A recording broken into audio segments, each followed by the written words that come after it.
हुकूमत, पार्लियामेंट, आज़ाद अदलिया। अल्हम्दुलिल्लाह आज़ाद अदलिया, इन्ना लिल्लाहि व इन्ना इलैहि राजिऊन।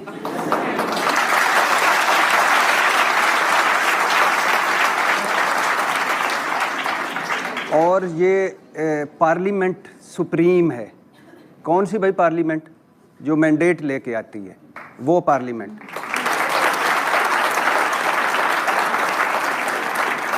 और दूसरा, जस्टिस याहिया अफरीदी क्यों चीफ जस्टिस बने? क्योंकि मंसूर अली शाह साहब और मुनीब अख्तर को नहीं बनाना था। क्यों नहीं बनाना था? क्योंकि वो हमारा इलेक्शन डाका जो है वो कहीं ना खोल दें। और बात ये है कि अब कौन सी हम अल्यूजन्स की बात कर रहे हैं? हम इतनी दीदा दिलेरी से कैसे कोई चीज़ झुटला सकते हैं? क्या किया आपने? 12 वो लोग बिठाए जो SHO और सिविल जज ने और पटवारी लगाने के लिए कोशिशें करते रहे पूरी उम्र। उनको आपने दे दिया, आपने चीफ जस्टिस सिलेक्ट करना है। क्यों भाई? किस लिए? अगर कोई कल याहिया अफरीदी साहब कहें कि आज के बाद मैं प्राइम मिनिस्टर सिलेक्ट करूंगा, 3 नाम मुझे भिजवाओ, तो आपको कबूल होगा? तो बुनियादी तौर पे इन्होंने किया ये है कि इन्होंने आज़ाद अदलिया का वजूद ख़त्म कर दिया है, और वो ख़त्म किया ज़ाती मफादात की वजह से। 26वीं आइनवी तरमीम लोटों की वजह से लाए, और काजी फायज़ ईसा लोटा क्रिस्टी जायज़ करार दे के गए। आगे चलो जी, नेक्स्ट क्वेश्चन। 90% पासिंग रेट होती है PMDC में मेडिकल स्टूडेंट्स की, और जो मेडिकल सर्वे हुआ था एक के ना 70% जो स्टूडेंट्स हैं वो जो है कहते हैं कि हमें मेडिकल में जाना है, वो लाइक उसको वो प्रेफर करते हैं। तो इसके बावजूद 40% जो हमारे पास हेल्थ केयर स्टूडेंट्स हैं वो पाकिस्तान छोड़ के जा रहे हैं। What's the reason behind this whole like brain drain in Pakistan, significant brain drain? 40%, मैंने एक आर्टिकल में पढ़ा था कि 40% जो हेल्थ केयर स्टूडेंट्स हैं वो चले जाते हैं पाकिस्तान छोड़ के। तो इसके पीछे क्या रीज़न होगी? अच्छा, मैं और कोई क्वेश्चन भी लेना चाहूँगा साथ। जी, next on that side please.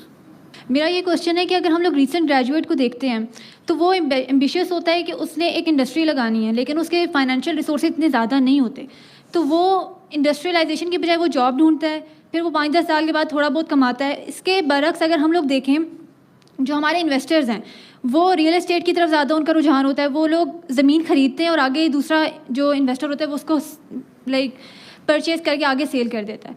तो इस तरह से अगर हम लोग देखें कि ज़मीन की तो एक्चुअल कोई वैल्यू नहीं है, ना वो हम एक्सपोर्ट कर रहे हैं, ना हम लोग उसको एक जगह से दूसरी जगह लेके जा सकते हैं, तो हमारे मुल्क में रियल एस्टेट की बजाय इंडस्ट्रियलाइजेशन का रुझान क्यों नहीं है? गरीदा फारूकी साहब, मलिक रियाज पैदा कर रहे हैं हम लोग, लेकिन इंडस्ट्रियलिस्ट नहीं पैदा कर रहे। ये जो अभी एक हमने देखा ना कि यहाँ पे क्लैपिंग हुई, किन चीज़ों पे हुई? एक पॉपुलिस्ट बयानिए पे। तो मेरी आपसे गुजारिश होगी कि अगर आप लोगों ने चीज़ों को बेहतर तरीके से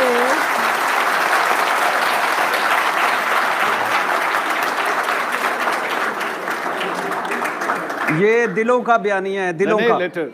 बात कंप्लीट करेंगे। पॉपुलिज्म, बाय द वे, माशाल्लाह आप लोग सब पढ़े लिखे हैं, मजीद पढ़ लिख लें। Populism is nothing to be proud of, it's something to be ashamed of, right? So it's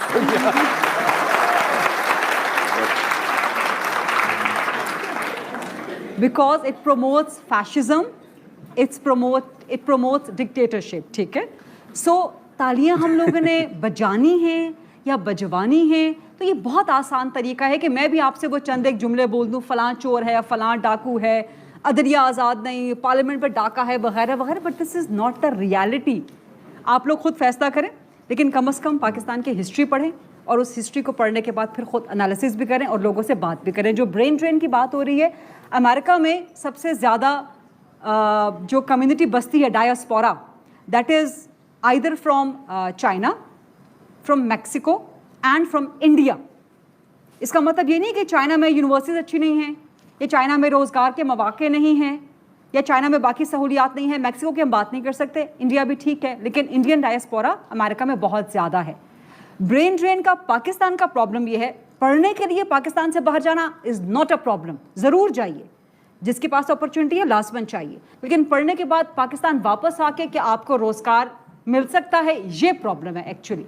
so इस प्रॉब्लम को किसने एड्रेस करना है? हुकूमतों ने, सब नाकाम हुई हैं, वो सब आपके पास हिस्ट्री अगर लेकिन गरीदा, ये जो थोड़ी देर पहले थोड़ी देर पहले भट्टी साहब भी जिस तरफ इशारा कर रहे थे और मेरे ख्याल में एक बच्चे ने भी ये बात की थी कि यहाँ पे जब सिस्टम इस किस्म का है कि सियासी जमातों में आपको पता है, आपको ऑलरेडी पता है कि एक पर्टिकुलर फैमिली या दो फैमिलीज हैं, इन्हीं के बच्चों ने टॉप तक पहुंचना है, ना आप पहुंच सकती हैं, ना भट्टी साहब पहुंच सकते हैं, ना मैं, ना ये बच्चे पहुंच सकते हैं।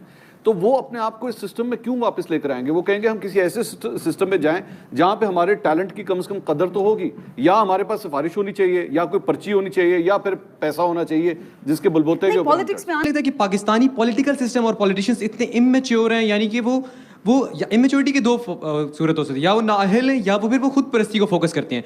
तो अगर हमारा पॉलिटिशियन सिस्टम, पॉलिटिकल सिस्टम इतना इमेच्योर है, तो मैं समीउल्लाह, मैं ये क्यों नहीं चाहूंगा कि मैं अपनी खुद परस्ती पे फोकस करूं और मैं पाकिस्तान से बाहर जाऊं जहां पर मुझे अच्छी डिलीवरेंस मिल रही है, जहां पर मुझे अच्छी फैसिलिटीज मिल रही हैं। मैं समीउल्लाह अपनी खुद परस्ती और को फोकस करके बाहर क्यों ना जाऊं जहां पर मुझे अच्छी फैसिलिटीज। क्योंकि आप पाकिस्तान से मोहब्बत करते हैं। भट्टी साहब जवाब दें बच्चे का, ये क्यों ना जाए बाहर? समीउल्लाह बैठ जाए। मैं आपसे एग्री करता हूँ भाई, दो बातें। एक तो खुदा के लिए अब इससे निकल जाएं कि अगर कोई कहता है कि आज आज़ाद अदलिया नहीं है तो ये कोई फाशिज़म है, इससे निकलें खुदा के लिए। अपने आप को वो क्या जस्टिस मंसूर अली शाह ने ख़त लिखा था जस्टिस काजी फ़ायज़ ईसा को, एक बड़ी कुर्सी पर एक छोटा आदमी जो बैठा रहा, उसको ख़त लिखा कि आपने जब ये सारा कुछ हो रहा था आप शुतुरमुर्ग की तरह रेत में सर दबा कर बैठे रहे। तो अब शुतुरमुर्ग की तरह आपके सामने कम से कम हमें सच बोलना चाहिए जितना हो सकता है। तो पहली बात तो ये है कि आपने कभी शर्मिंदा नहीं होना इस बात पे कि आप कोई फाशिज़म कर रहे हैं या आप कोई बड़े कोई कर रहे हैं या तालियां कम बजा रहे हैं या तालियां ज़्यादा बजा रहे हैं। आप ठीक कर रहे हैं। आप आज बताएं कि इस मुल्क में कौन सा ऐसा मुल्क है जहां ये जो हम फेस कर रहे हैं, यहाँ बहुत सारों ने किया, लेकिन इस अभी बात हो रही थी कि चाइना के लोग उधर है, अब चाइना के लोग डंकी ट्रेडिंग करके जाते हैं, डंकी वो सफ़र करके जाते हैं। 24 शहरों पर यूएई ने पाबंदी लगाई है कि ये भिखारी हैं। भाई हम क्यों ना भिखारी हों जब हमारे ऊपर भिखारी बैठे हुए हैं, इतना बड़ा कशकोल लेके। एक साइड पे आप यूटिलिटी स्टोर की लाइनों में, बेनज़ीर इनकम स्पोर्ट्स की लाइनों में, ज़कात की लाइनों में, फलानी लाइनों में, ऊपर भिखारी नीचे भिखारी। दूसरी बात यह भाईजान कि आप ठीक कह रहे हैं कि हमें दो चीज़ों ने लूट लिया है। अब इसमें से नंबर 1 कौन सी है? एक नाअहली और एक करप्शन और खुद परस्ती तो है ही। अभी मुराद अली शाह साहब अगले दिन फरमा रहे थे कि आपको मुबारक हो, मीर जुल्फ़िकार अली पैदा हो गया है। आप अंदाज़ा करें, कोई चाचा बन गया, कोई मामा बन गया, कोई ताया बन गया, कोई फुप्पी बन गया। मैं सोच रहा था किसी दिन मिलूं कि मैं क्या बन गया हूँ। इंटरेस्टिंग बात बताऊं, हम लोग समझते हैं कि हम ट्वीट्स करते हैं उससे कोई फ़र्क नहीं पड़ता, शायद ज़्यादा से ज़्यादा आपकी यूनिवर्सिटी के कोलीग्स ही उससे पढ़ लेते होंगे। आपको पता है ये जितने लीडर्स हैं, इमरान खान अब तो खैर बिकॉज उनके पास एक्सेस नहीं है, लेकिन मरियम नवाज़, बिलावल भुट्टो, शहबाज शरीफ, ये सब के सब एक्चुअली ट्विटर पे मौजूद हैं, ये पढ़ते हैं, इनके अगेंस्ट या फॉर जो कुछ लिखा जा रहा होता है ये सब पढ़ रहे होते हैं, इनके पास मॉनिटरिंग होती है। So go and express yourself, do go and express yourself, do take the initiative. चुप करके मत बैठ जाइए, आवाज बुलंद कीजिए, बोलें। आपको कोई रोकता है बोलने से, उसको साइड पे करें, बोलें, रेजिस्ट करें, चुप करके मत बस बैठिएगा जी। और वे VPN लगा लीजिएगा।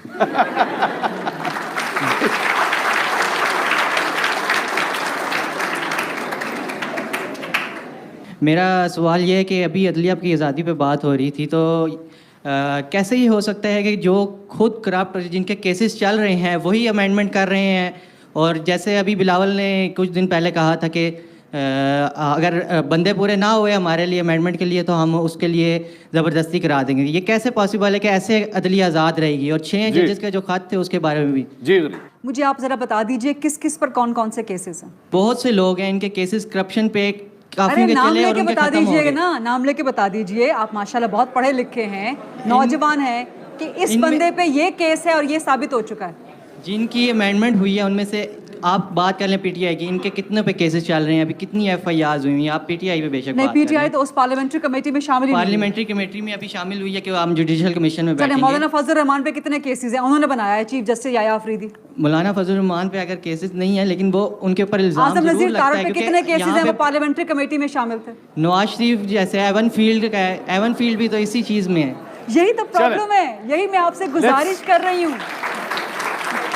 Let's move. मेरा ख्याल में आपकी बात का जो जिस्ट था ना, जो मैं एक मिनट, एक्सक्यूज मी, एक मिनट, आपकी बात का जिस्ट ये था कि जो थोड़ी देर पहले शायद भट्टी साहब भी बात कर रहे थे कि जो लोग एक्चुअली जाके डिसीजन मेकिंग कर रहे हैं या ये अमेंडमेंट्स कर रहे हैं, वो इतने नीट एंड क्लीन नहीं है कि उनके हाथ में इतनी बड़ी नहीं तो हमें क्या चाहिए, हमें फरिश्ते लेके आने हैं, मीकाइल जिब्राइल अलैहिस्सलाम लेके आने हैं, कौन लेके आना है। दूसरी बात ये कि ये हमें एक पॉपुलिस्ट बयानिया हमारे दिमागों में भर दिया गया है कि जी फलां चोर है, फलां करप्ट है, फलां ये है, फलां ये है। भाई खुदा के लिए पढ़ तो लीजिए, समझ तो लीजिए किसके खिलाफ केस कहां से बना है, किसके खिलाफ केस कहां से साबित हुआ है, पार्लियामेंट्री कमेटी कौन है, जज कैसे बना है। नवाज शरीफ साहब पर एवन फील्ड का केस है, अभी तक मनी ट्रेल नहीं दे सके।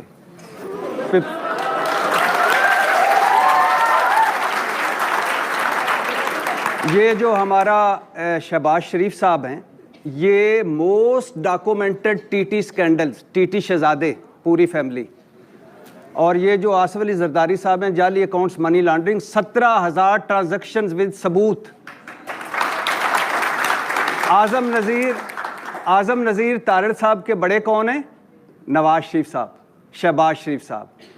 और जो नवाज शरीफ साहब कहते हैं मेरे बच्चे अरबपति हो गए, मैंने तो पता ही कोई नहीं। आप में से कोई है कोई अरबपति हुआ ऐसे? शहबाज शरीफ शहबाज शरीफ साहब कहते हैं पता ही कोई नहीं।